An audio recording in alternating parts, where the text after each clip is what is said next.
And we're back with some more Sayonara.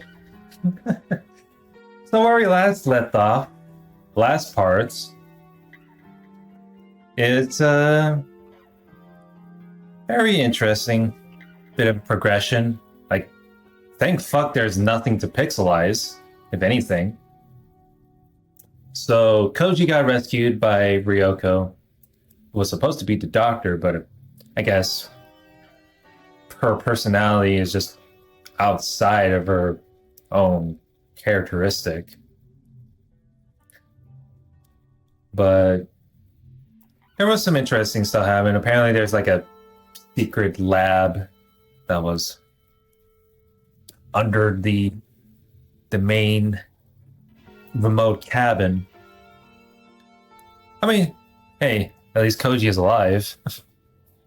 But it seems the morals between Koji and Ryoko are pretty different from each other.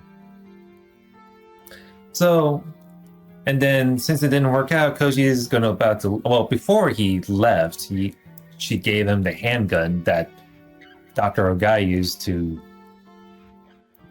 take out himself. That is, which was the revolver. Now, whether Koji's gonna use it to take out Fuminori is beyond what he'll do. I mean, that's up to him. He did say he was gonna turn Fuminori in, but I doubt Fuminori will be the kind of person to do so. And who knows? Koji's gonna go and step into some danger once again. Anyway, when he stepped out of the cabin's front door, Koji shivers as the wind tears into his skin. To his surprise, the outside air is even colder than the mud at the bottom of the well. Perhaps the cramped space mitigated the cold somewhat. If he had been exposed to this chill all night long, he would surely have frozen to death. Koji finds two cars parked in the yard, the smaller car next to his. Must be Ryoko's. When he sits behind the wheel of his car, he gets some relief from the feeling that he has taken the first step, however small, back into his world. He sips the sports drink, wetting his parched throat, then washes down some jelly. His stomach rebels at the sudden influx of food after 36 hours on empty, but he managed to force down the urge to vomit. Koji needs the energy. No matter how hard it is, he must regain enough stamina to overcome the challenges ahead. Yeah, after forcing down as much food as he can handle, Koji leans back in the seat and takes a short break. When he begins to feel like himself again, he reaches into the back seat and pulls his spare cell phone out of his bag. Spare cell phone? Oh, right. His new cell phone got messed up, but he does have an extra cell phone. He never expected that carrying two cell phones would be such a stroke of luck. As he calls up Fuminori's number and prepares to hit send, Koji is overcome by a flood of emotion. Rage, despair, sorrow, pity. He is unable to decide what to feel towards his friend. However, there is no time to dwell on the past. Every second lost diminishes the chance of saving Omi and Yo. Koji refuses to consider that it may already be too late. He steels himself and presses the button, then holds the phone to his ear as it rings. The shrill sound seems to go on for longer than it ever has in his life. Right now, Fuminori's phone must be displaying the name of the caller. Koji wonders what his reaction will be when he sees it.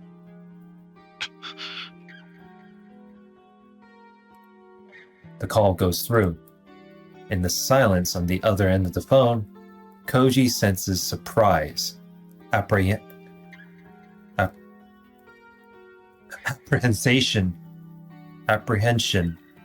and dark fury. Feeling slightly gratified, Koji delivers the first jab. Yo, そんなに意外か、死人からの電話は。驚いたね。どうやって。I'm amazed. How did you manage it, I wonder? As Koji is about to answer, an idea suddenly comes to him. 井戸の底に仕掛けがあったのさ。地下の隠し部屋に行くためのな。There was a secret passage in the well, Koji says, a plan forming rapidly in his mind. It led to a hidden underground lab. He pauses to let that sink in, then, with satisfaction filling his voice, he says, 会えたぜ。Ogai Masahikoと。Talk about bragging rights, am I right? I mean, I can't blame him. I mean, his ass got yeeted into the well. Fuminori's gasp tells Koji that the advantage is his. Keeping his voice bold, he decides to further exaggerate the truths. 何もかも分かった。サヤってやつのことも全部。お前たちは終わりだよ、文則。何もかもばらしてやる。ところ構わずにぶちまけてやる。証拠はちゃんと揃ってるからな。貴様は。It's obvious from Fuminori's tone that rage has overwhelmed his reason. Koji's bluff is working perfectly. His victory is tainted, however, as Fuminori's response to the name Saya brings a cry of anguish from the corner of his heart that still wants to believe his friend can be saved. 咲坂君がこの鞘と呼ばれるものとすでに深く関わっているのなら。Ryoko's words play back in his head, sounding even colder than before. 彼はもう引き返せないところまで踏み込んでいる。He mustn't allow emotion to sway him. 海のり、近江と筑波はどこだ？ Koji suddenly switches topics, trying to keep Fuminori off balance. It all comes down to this. 俺にだって情けはある。お前の出方次第では考えんでもない。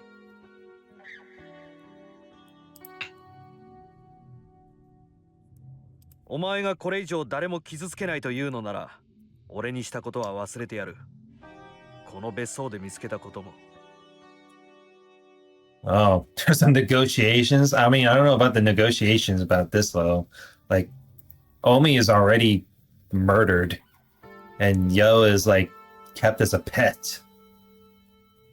Oh, Yo is still alive, so I guess that's somewhat fine. Although Omi being murdered off and cannibalized. I don't know. 俺だってこれ以上お前と鞘に関わり合いを持つのは願い下げなんだ。近江たちさえ無事に戻ればいい。Oh no. How do we tell him? Fuminori's voice trails off. He's obviously trying to decide how far Koji can be trusted and whether there's room for negotiation. Fuminori has been called out, and now it's time for him to show his hand.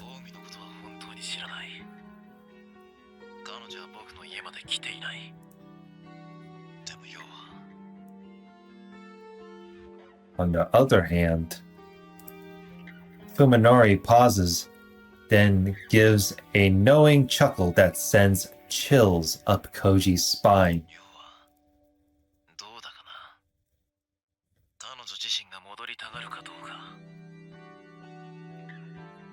お前のところにいるんだな。Koji is relieved to learn Yo's location and that she is, at least, still alive. At the same time, however, he remembers that horrifying phone call.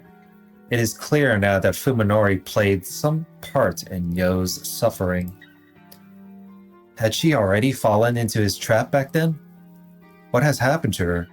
How is she being treated?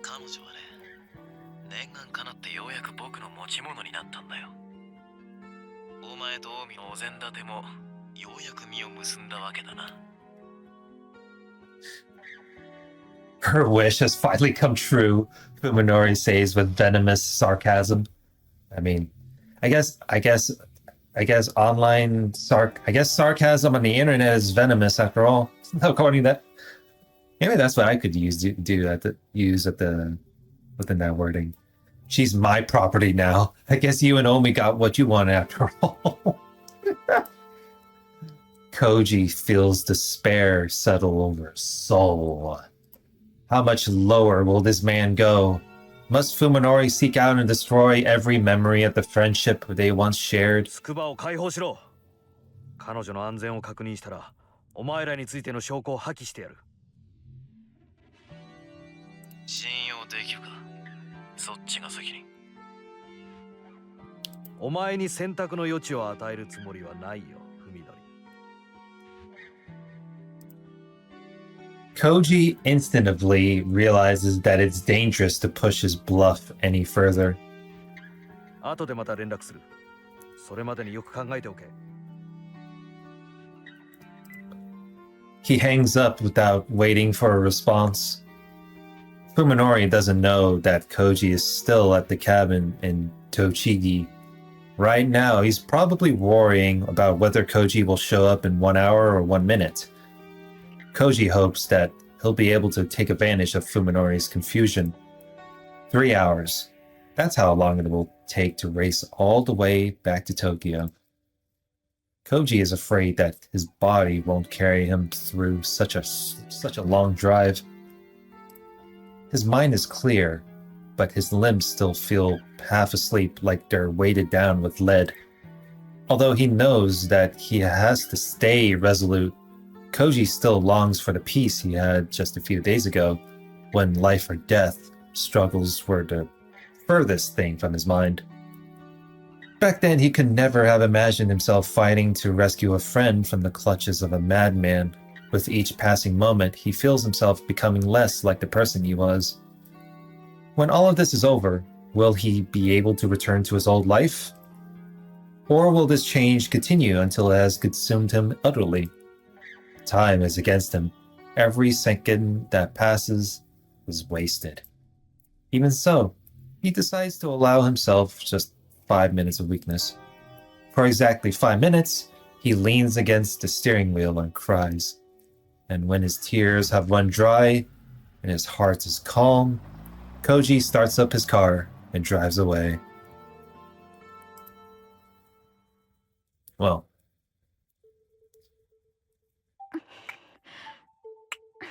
I guess that's one way to reel up the courage. Oh god. I stare at the silent phone in my hand. There is anger, of course, but something cold and heavy holds my emotions in check. The sense of danger. To be honest, I'm surprised at how calm I am. 主人様。 Oh, ain't that wonderful? Yo looks up at me apprehensively, her head between my thighs. She was attending to my manhood throughout the call. Perhaps mistaking my silence for annoyance, she desperately rubs her breast against my shaft and attacks the head of my penis with her tongue. The remaining fragments of her memory seem to have joined together, as she has regained some degree of speech. Upon realizing this last night, Saya began to teach her language once more. I assume she finds our pet's efforts amusing. That is hilarious. I'm amazed he took the phone call while she's giving him a... That's so fucking funny. 怒らないでよ。頑張るから。 It's so hilarious.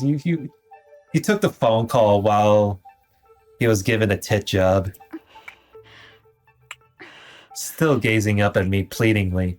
Yo sucks on my penis without even taking the time to breathe. Her ministrations threatened to fill my head with a white fog of pleasure that would impede my thoughts, and besides, my arousal has already vanished.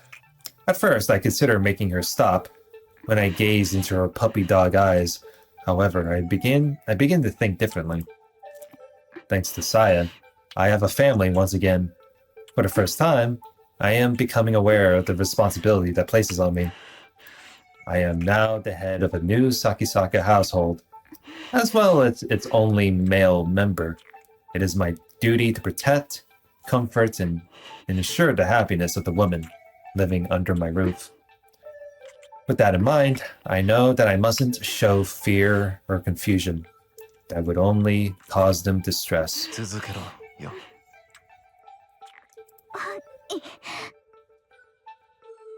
Yes, master. I entrust my manhood to Yo's ripe breasts, basking in the pleasure with one part of my mind while contemplating our current predicaments with the other.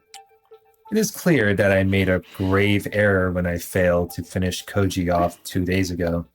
Right now, I need to set my frustration and anger aside and deal with this problem logically.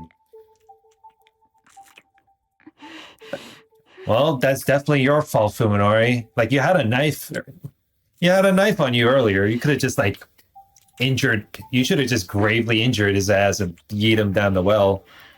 But nope. You just yeeted him down the well and he was lucky enough to get rescued. Ain't that some shit? It's time to leave. I have no way of knowing when Koji escaped from the well, or how much he has learned, or how many people he has had contact with since then. Now that it is impossible to know how far the problem has spread, merely disposing of Koji won't guarantee our safety. When the enemy has poisoned your water supply, you can't take the risk that even one drop might remain. Your only choice is to stop drinking the water. ねえ、ふみのり、誰と話してたの？ Gee, I wonder. Saya returns from the kitchen, where she'd gone in search of a midnight snack. She's munching on her favorite, spare ribs. Purging myself of unease and impatience, I respond with a casual shrug. ちょっと厄介なことになりそうだ。工事のやつが生きててさ。あらま。 It's like, yeah, it seems we have a problem here. By breaking the news suddenly and without any trace of an anxiety, I am able to avoid frightening Saya. Instead, she is merely surprised. I knew that remaining calm would work. Moreover, I'm currently getting my penis sucked by Yo. It would be hard for anyone to get too serious under these circumstances. ださや。僕たち、この家を引き払った方がいいかもな。He's like, yeah, I think we need to escape. そうか。 What do you mean, We have an enemy loose and you're just gonna sit there and think? Saya lowers her eyes and strokes her chin thoughtfully. まあ、どっちみち鈴見さんの一家が消えたのがバレれば、この近辺も騒がしくなってただろうし、遅かれ早かれ、こういう日は来てたと思うよ。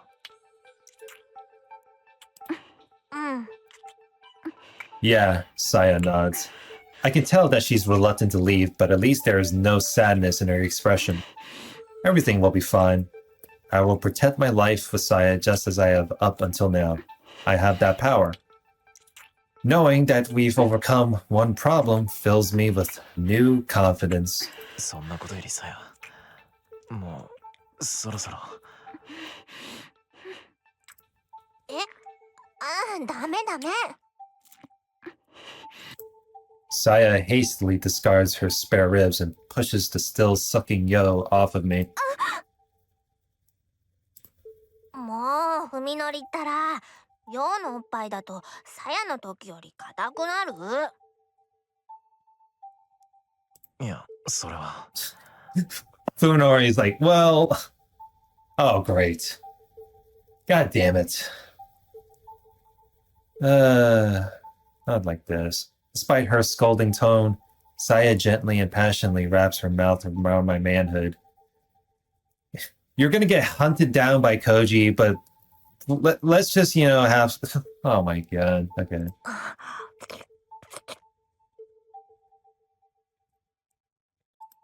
With my orgasm already charged up by Yo, Saya's ravenous tongue and throat pushed me over the edge instantly. さや、もいいよ、たっぷり。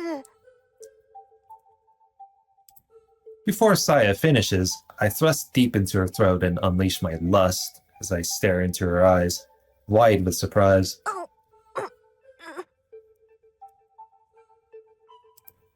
Even while moaning around my penis, Saya grabs me firmly by the waist and swallows all of my seed without choking. ごちそうさま。 Bro, he uses the freaking same scene over and over again. う欲張りだよな、さやは。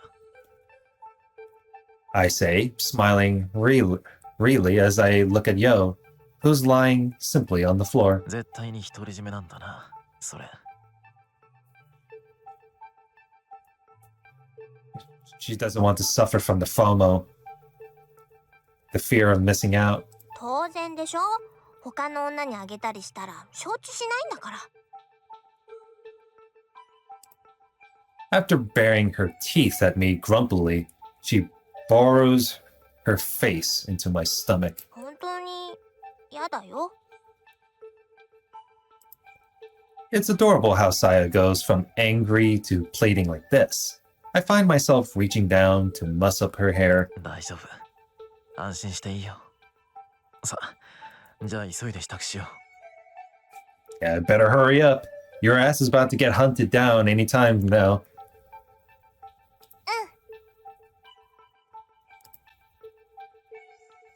We can travel light and take the Suzumi family car. I'd better withdraw everything that's left in my bank account and carry it as cash. I'll also need a weapon, something more reliable than a butcher's knife. Koji will most likely follow. He thinks that Yo can still be saved. However, I'm not abandoning this house just to run away. As long as Koji knows our location, we're stuck on the defensive. Leaving gives me the chance to regain the initiative and deal with him at a place of my choosing. The next time we meet, I'll kill him with my own two hands. I'll make sure to wring every last drop of life out of his body. A shiver runs through me as I anticipate the battle ahead, and my bloodlust burns like orgasmic fire. Orgasmic fire. What is this, some kind of shonen bullshit? When Ryoko looks up, the morning sun is already streaming in through the window. Tired from hours of poring over files, she removes her glasses and massages her aching eyes. Her dreams are always filled with horror, yet the night she just spent was more nightmarish than them all. And it's not over yet. She has only just set foot on the threshold. As expected, the flies left by Ogai Masahiko were not the sort that Ryoko could simply pick up and read. Fortunately, Ogai had been too old-fashioned to put his trust in electronic media. If he'd encrypted his files on a computer, she'd had to find a hacker to decipher them. In fact, he had not employed any kind of code in his writing. That would have been too time-consuming by hand. The method of obfuscation, how you pronounce it, he did use was quite simple.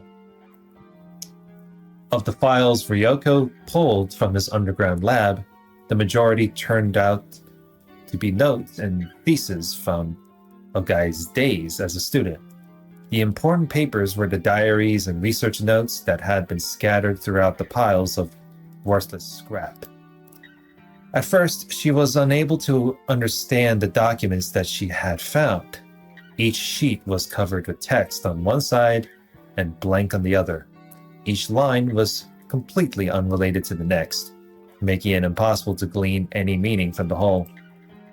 The trick revealed itself, however, while she was sorting the pages that made no sense. She found that each line continued on the same line of a different page. In Ogai's diary, for example, the first day began on the first line, then continued not with the next line, but with the first page. In Ogai's diary, for example, the first day began on the first line, then continued not with the next line, but with the first line on the next page. Similarly, the second day was the second line, the third day was the third line, and so on and so forth. After filling all the lines on one set of pages, Ogai had torn them out and scattered them among his other files. There was no regularity to how the pages were numbered. Of course, unable to locate any sort of key or legend, Ryoko had no choice but to figure out the page order manually.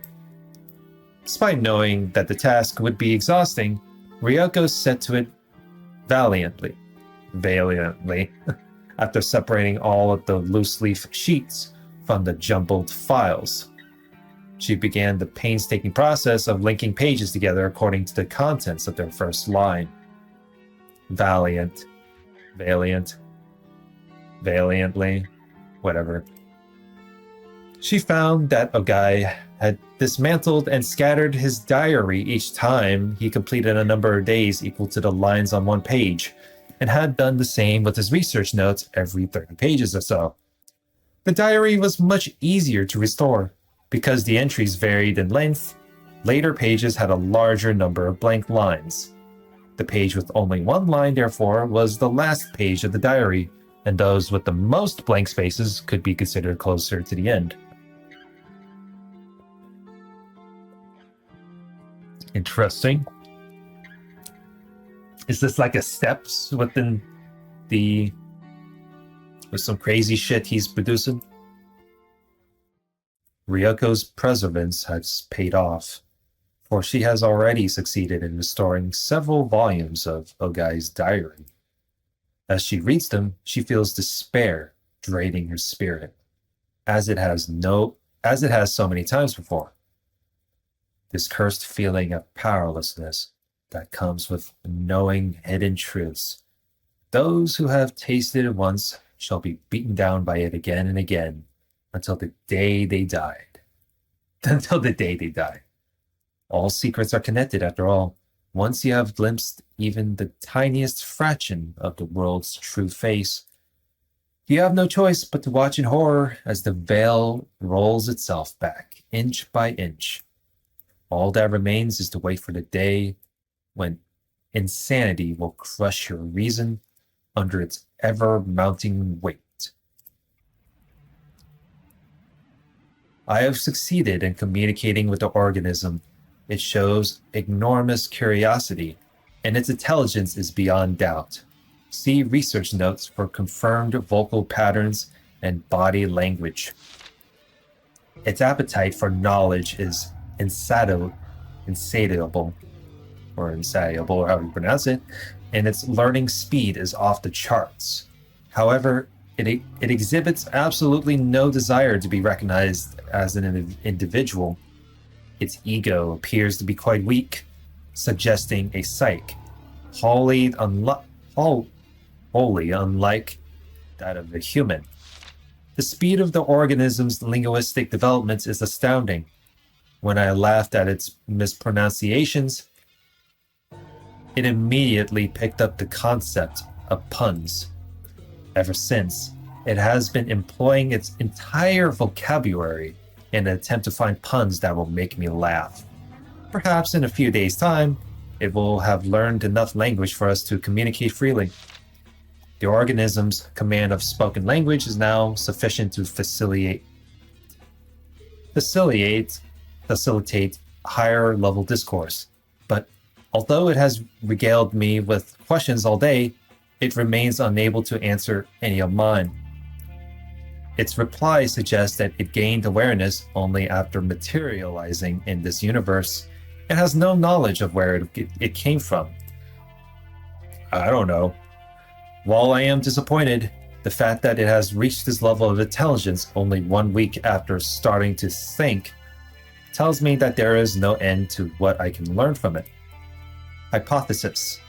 It is not a naturally occurring organism, but was created by an even more sophisticated sentient life form. This would explain why it has no ego, yet possesses such a hunger for knowledge. It might be some sort of reconnaissance, or... God damn it. This is a... Reconnaissance? Reconnaissance. God damn it. Reconnaissance drone that was sent here from another world.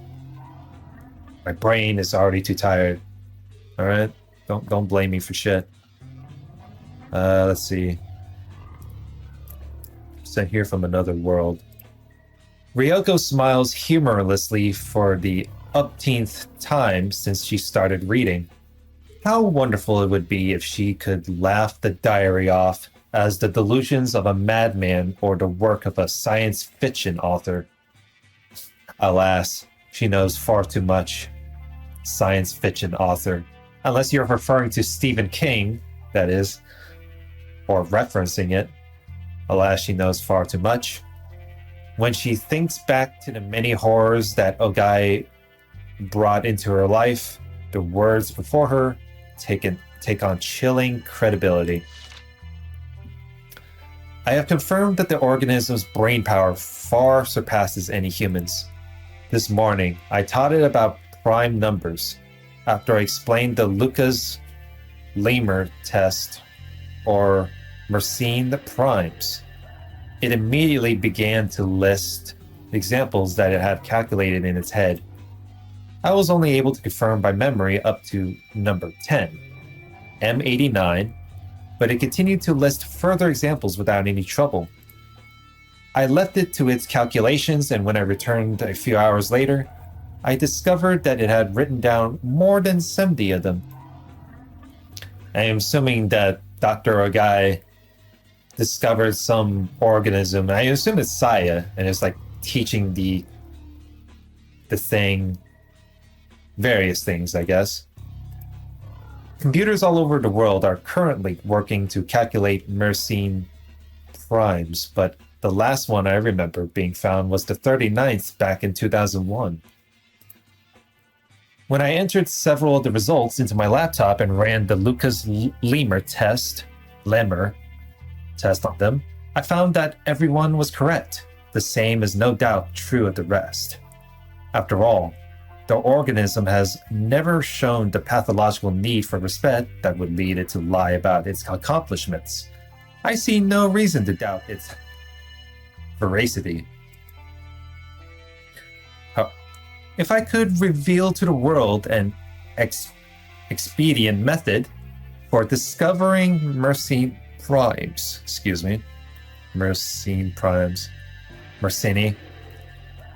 the prize money would make me a billionaire. Of course, my current research is worth far more than any sum of money. I must keep it a secret.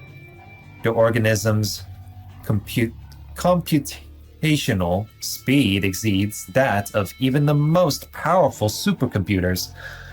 I can only conclude that its cognitive faculties are beyond anything humanity can imagine.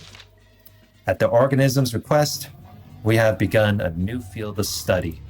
Despite its immeasurable aptitude for mathematics, it now desires to concentrate on sociology and the natural sciences. Perhaps our math problems are simply too elementary for it. It has shown especially keen interest in the means by which organisms reproduce and multiply. As it possesses nothing that could be called emotion, I hesitate to use this description, but when it learned about DNA, it seemed somehow excited. In fact, the organism itself seemed surprised by its reaction. When asked about the nature of the impulse, the organism decided to label it instinct. If this description is indeed If this description is indeed accurate, then this is an extremely significant development. Yeah, this is a long-ass diary. I guess this is one hell of a lore dump. It would mean that there is a deeper level to its psyche than just the knowledge it has acquired since coming to this world. If I can use this discovery to trace its roots, I might be able to learn what it truly is. Note: candidates for the plane and world of the organism's origin are discussed in my writings on the Silver Key, filed separately. I spent the whole day carrying books into his room. Apparently, the organism is no longer satisfied by the knowledge I am able to impart. It should come as no surprise, considering its linguistic prowess. But the speed at which it consumes texts is astounding. The diary continues for some time, chronicling the intimate relationship between Ogai and the organism, quote unquote. Oh. In which I assume is Saya, because Saya thinks Ogai... And it is strange to me, because Saya would refer to Ogai as her father, but at the same time, when you read the diary, it seems that Ogai discovered the organism, or maybe he created it? Created one, I guess. However you can call it, depending on the narrative, that is. In the back of her mind, Ryoko imagines the old doctor climbing down the well in the middle of the night to hold congress with some inhuman creature in that bizarre laboratory. The image is disturbingly similar to the nightmares that have shattered the silence of many nights with their screams. What follows, however, makes even her worst nightmares pale in comparison. The organism has made a very strange request. This is the first time it has asked for anything other than food and reading materials. I can hardly believe it, but it wants to consume the sperm of living creatures. This is separate from its desire for food.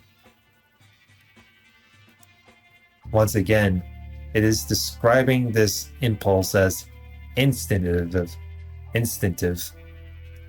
Consume the sperm of living creatures.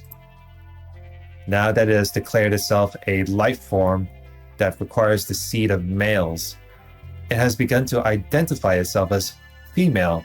After today, I suppose I shall have to start calling the organism a she. I guess maybe that's why the sex scenes were involved when it comes to Saya. Saya was consuming the Fuminori's seed. Is the personality that she has begun to exhibit really just an imitation created for her amusement? Ever since she started to immerse herself in our literature, she has been acting astonishingly human. She identifies herself as female and already possesses an enormous store of cultural knowledge.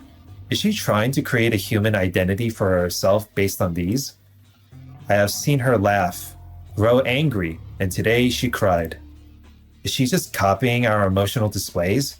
If not, then she's already... Is the soul something that any intelligent life form can acquire? I feel that I am witnessing something more mysterious than the genesis of life itself. Today is her birthday. Although it is a year late, I want to give her a special gift. Saya. See, okay, it's pretty obvious because this organism is hinting. I already explained in this part anyway, or just hinting it. Saya was the name of my mother's cat. In childhood, she was my sole friend and my beloved. I decided long ago that if I were ever blessed with children, I would give this name to my daughter.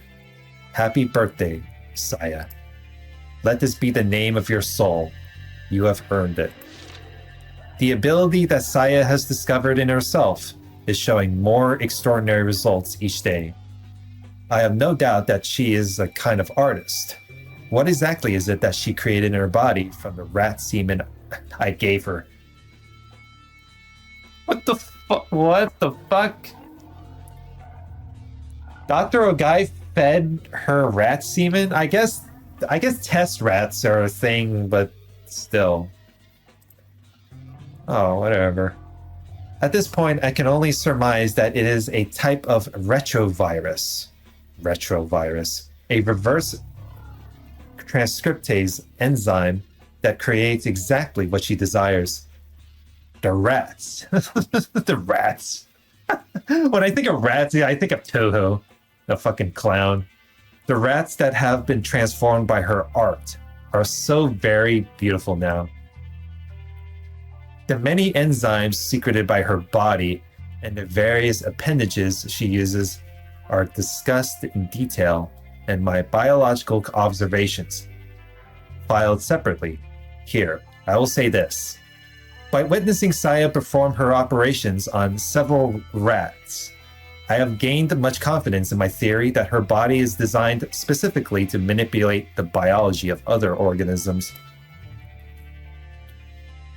Ryoko looks grimly at the still unsorted mountain of research notes.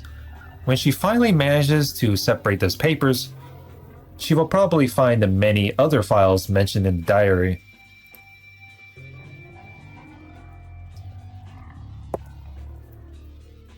Excuse me. Ogai's biological observations. At the very least, she wants to look through those before facing the thing called the Saya. Quote unquote. Under no circumstances does she want to go into battle unprepared. She looks at her watch and sees that it's already 7 in the morning.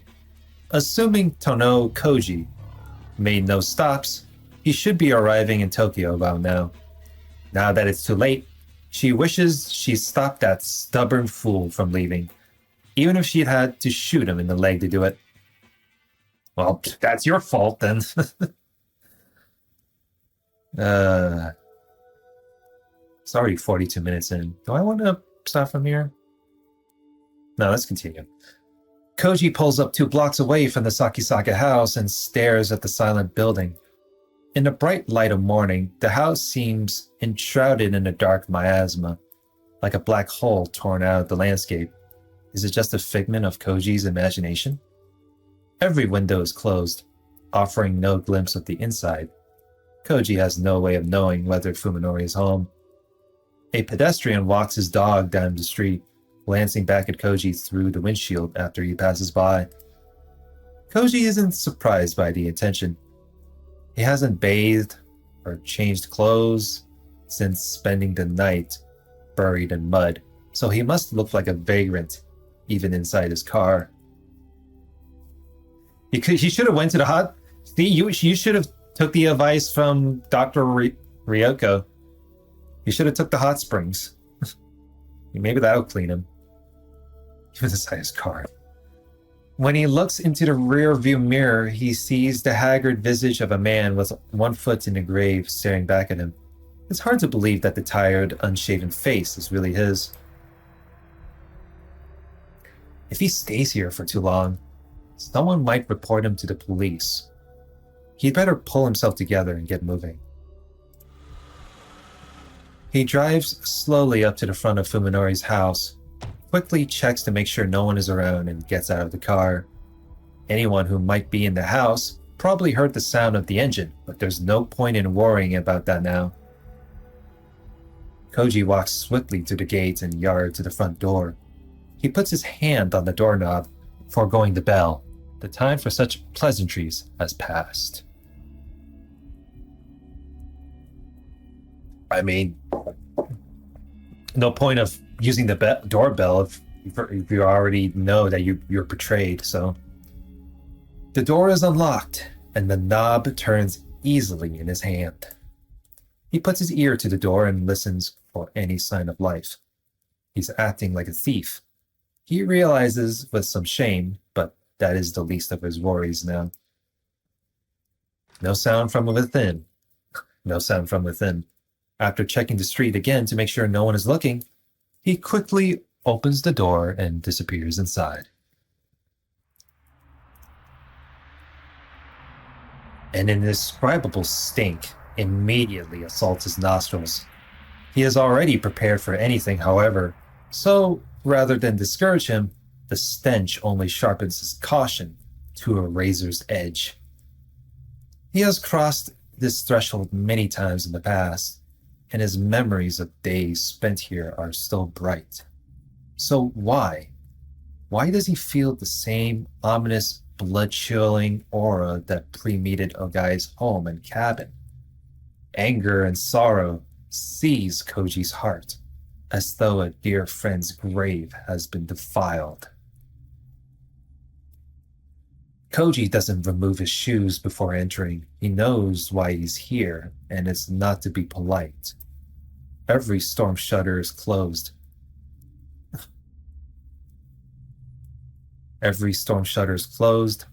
Filling the house with gloom, and he can see nothing but pitch black darkness through the open doors in the hallway. He should have brought his flashlight from the car, he thinks ruefully, then remembers that he dropped the light when Fuminori attacked him. It's still lying in the backyard of the cabin in Tochigi. But too late now. The house might be empty, then again, it might not. Each particle of the air seems charged with silent menace. Is his enemy lurking somewhere in the darkness? It's not hard to imagine Fuminori waiting for a chance to take him by surprise and finish what the well failed to. Koji walks down the first floor hallway, then climbs the stairs and checks the second floor too. He moves slowly and carefully, keeping his senses sharp, but feels nothing watching him from the shadows. After completing his rounds safely, he is convinced that the house is empty. He suddenly realizes that his right hand is touching the cold steel of the gun in his pocket. Did he attempt to draw the weapon upon encountering Fuminori? Now that Koji thinks about it, his own actions seem mysterious to him. What is he planning to do when he meets Fuminori? Will he lay into him with curses and epithets? Will he force him to turn himself in? Or will he... Koji shakes his head. This isn't the time for such hopeless questions. If he keeps thinking, he'll stop moving. If he stops moving, fear will paralyze him forever. His only choice is to keep marching on. He has to close the distance to his prey. In any case, Fuminori isn't home. What form their reunion takes will probably be decided at the moment they're meeting. All Koji has to do is not hesitate when the time comes. Still, why does the whole house smell like stagnant water? It's been 3 months since Fuminori distanced himself from his friends. Just what kind of life has he been leading all this time? Koji enters the living room and feels along the wall for the light switch. The moment he flips it on, the answer to his question is revealed. Well, there it is. It's a messed up room. How far has Fuminori gone? Koji realizes that this is the first time he has encountered Fuminori's insanity in visible form. From the dust piled in the corners of the room, it is clear that the paint was not applied recently. How many nights has Fuminori spent surrounded by this maddening array of color? I thought it was going to be like, I guess it could be like Asmongold's house. I mean, look at this. It's covered in paint and all that nonsense. I mean, at least there's no roaches. I mean, I was going to say there are going to be roaches, but considering his, I wouldn't be surprised. How many nights has Fuminori spent surrounded by this maddening array of color? Why, if such obvious signs were available, why didn't Koji realize that something was wrong before it got this bad? Was he deaf to the dying screams of Fuminori's sanity? Was their friendship really so worthless? Excuse me.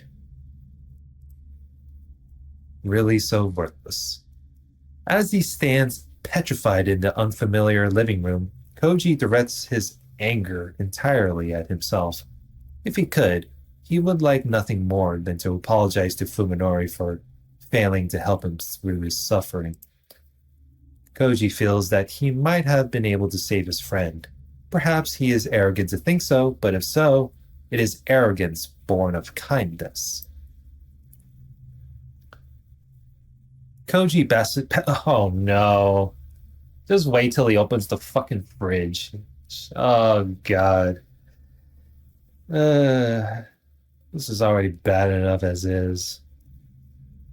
Koji passes through the living room and opens the sliding door that leads to the kitchen. When he enters, he finds that the most disturbing of the house's many stenches is the strongest here: blood. The room is redolent with the smell of countless layers of blood grown stale over time. He peers into the well-used sink. Around the rim, he sees faint brownish red blotches that water alone can rinse off.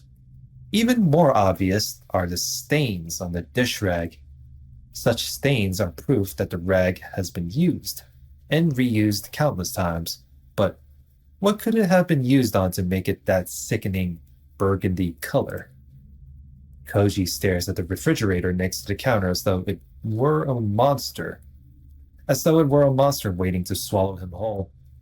He stands motionless until he is able to work up the courage simply to touch it. Oh my god, you're gonna open the fucking fridge and it's gonna have like a bunch of dead body parts. Then he steels himself, grabs the thick handle, and opens the door. Oh no! First he'll check the freezer, then the refrigerator. Oh god. The freezer is packed with frozen meat of varying shapes and sizes, as each piece is wrapped tightly and frosted over plastic. You can't tell what kind of meat it is. The meat in the refrigerator, however, has already been thawed for consumption.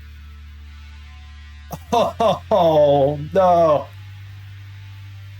Curiosity kills the cat. For a while, he can only stare in disbelief at the 5 fingers beckoning to him from the back of the compartment.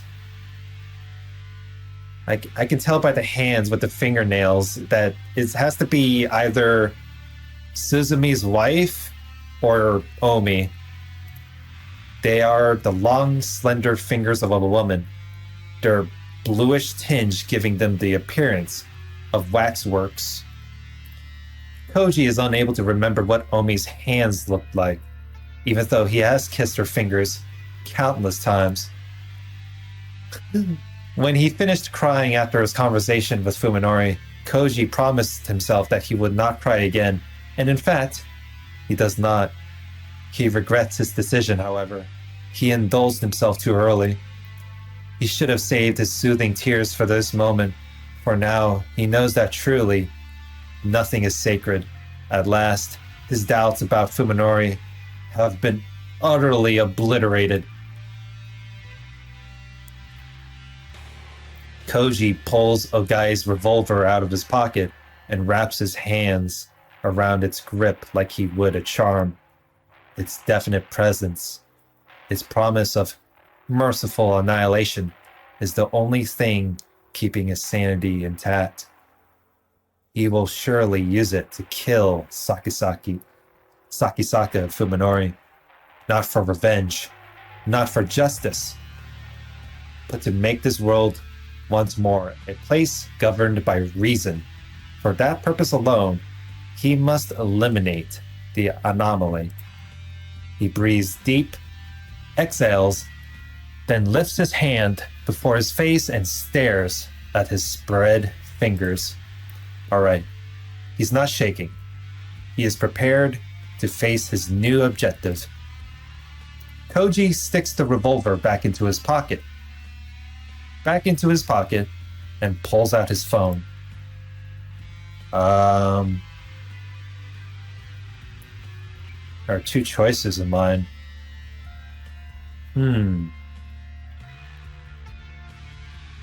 I wonder, how many endings are there in for this Sayano Uda endings? Let's see. I'm kind of curious. I thought there were like 3 endings to this. Oh, okay.